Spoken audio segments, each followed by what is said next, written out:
Stands the name of Dr. Russel Norman.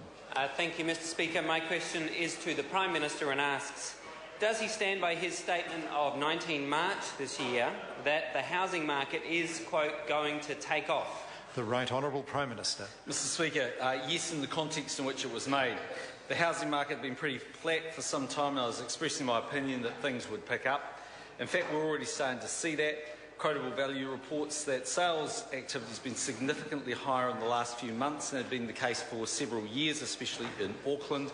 For the members' benefit, I wasn't talking about a housing boom of the sort of price bubble that we saw in the mid-2000s, though.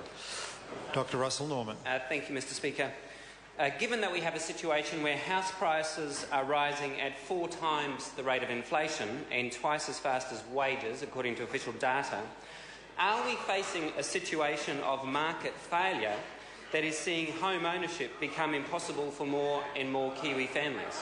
The Right Honourable Prime Minister. Mr. Speaker, no. I mean, one thing I think we can rejoice is that interest rates are on a 50-year low, and that is one of the big factors that assist people in terms of their home ownership. But there are recommendations from the Productivity Commission that, in relation to their most recent report on housing, they think would be worthy of government attention. Dr. Russel Norman. Thank you, Mr. Speaker. Isn't it the case that house prices are out of reach for typical New Zealand families on typical New Zealand wages, and this is a major factor that is driving people overseas and forcing a generation of New Zealanders to watch their grandchildren grow up on Skype? The Right Honourable Prime Minister. Mr. Speaker, no, and if the member wants to visit Sydney or Melbourne, he'll come to realise that house prices are significantly cheaper in most parts of New Zealand and Australia. Dr. Russel Norman. Thank you, Mr. Speaker. Why isn't the government taking measures to increase the supply of new, affordable, well-insulated housing? Order.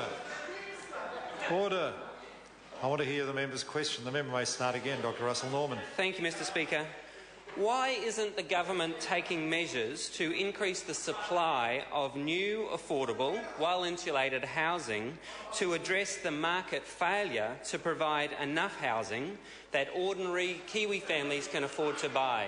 The Right Honourable Prime Minister. Mr. Speaker, there's absolutely no market failure when it comes to insulating housing, and I'm surprised the member raised that because we happen to work together as political parties to see more homes insulated in the last 3 or 4 years of a national-led government than had been for decades, virtually, I'd suggest, under previous governments. In terms of making houses more affordable and attainable to New Zealanders, well, Mr. Speaker, one way not to do that would be to put a capital gains tax on them, as the member wants to do.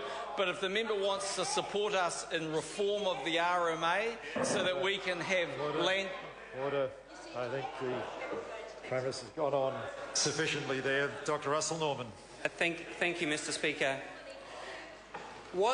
Did the Prime Minister hear the remarks from Fran O'Sullivan at the Local Government New Zealand conference where Ms O'Sullivan particularly referred to the market failure around housing supply being a major intergenerational issue whereby older New Zealanders have seen their house prices go up very considerably, but a younger generation of New Zealanders are struggling to be able to afford to buy their first home?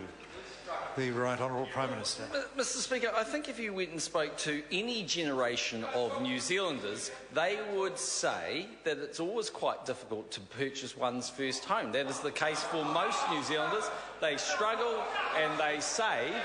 But fortunately, this generation of New Zealanders has the economic leadership of a national government that's ensuring that interest rates are on their lows, that there's been a reform of the RMA, that Maurice Williamson's great work around licensed building practitioners, etc., are all making the Kiwi dream of buying a home possible.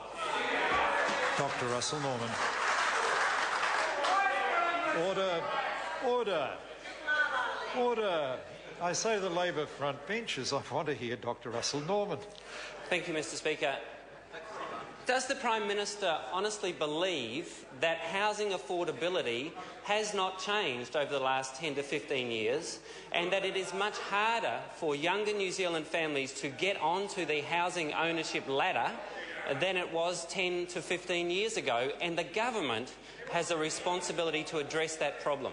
The Right Honourable Prime Minister. No, Mr Speaker, I think it got a lot worse under Labor, and that's because they just didn't know how to do anything else than spend taxpayers' money, force up inflation, drive up interest rates, and they failed to respond to adjust the bits of the economy that would make housing more affordable outside of interest rates, like the RMA. And that, member, every time this government wants to reform the Resource Management Act and make it be, and you pass it, and it was a complete and utter mess, Trevor. Dr. Russell Norman. Thank you, Mr Speaker. When will the Prime Minister stop blaming the last government and accept that we have a housing affordability crisis right now in this country, and that young people are struggling to buy their first house and are leaving the country to get better opportunities somewhere else, and that his government has a responsibility to do something about it rather than just blame the Labor Party? The Right Honourable Prime Minister.